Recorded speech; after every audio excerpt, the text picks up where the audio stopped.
ako ng nilagang manok.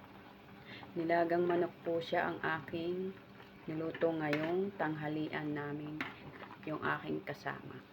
Nilagyan ko po siya ng sibuyas, bawang, pamintang buo, at syempre yung string onion. Ayan siya guys. Tapos bagyo beans, patatas, at syempre ito yung manok, o diba?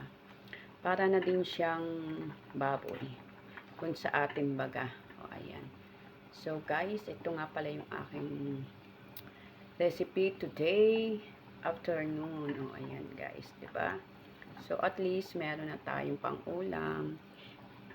Ayan, para hindi nakakaumay.